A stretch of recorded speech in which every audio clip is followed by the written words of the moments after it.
जो सुभद्रा माँ को आपण 5,000 टंका दौरान तार मदुआ स्वामी जिते मद अधिक दर में किणिकी पीब से 5,000 टंका तार पाइब ना फल से स्त्री को निर्यातना दब माड़ मार शेष घर जिनपतर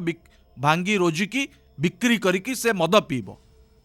मदुआ मद पीबे ना ये कि प्रकार नीति अबकारी नीति देशबंधु मु बुझीपारूना अबकारी मंत्री आसिकी बयान रखुंट जे आम अबकारी नीति एक बड़ परिवर्तन कलु 3 वर्ष पर्यंत अबकारी नीति कौन परिवर्तन हम ना जो माने मद दुकान कर 3 वर्ष पर्यंत रे यार अर्थ कौन देशबंधु यार अर्थ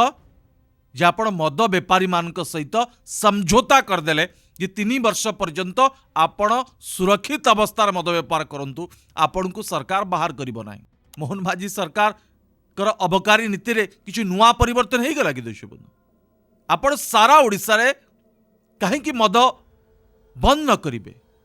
गुजरात रे बंद अच्छी बिहार भली एक गरीब राज्य रे बंद अच्छी ताले ओडिशा भली खनिज प्राचुर्य थिबा संपद रे भरपूर थिबा राज्य रे कहीं मद कारबार बंद न हब। मद जोगु केते जे लोकंकर जीवन जाउची केते जे दुर्घटना घटुची केते लोकंकर किडनी इफेक्ट होउची ए रिपोर्ट सरकार के पाखे अच्छी कि कहुची जे मद रो दर आमे बढ़ाई दबु या द्वारा सरकार को मुनाफा मिलिबो कुआडे मद पीबा लोक मद बंद करदेवे देशबंधु आर्थिक स्तर रे अधिक शोषण शिकार हेबे।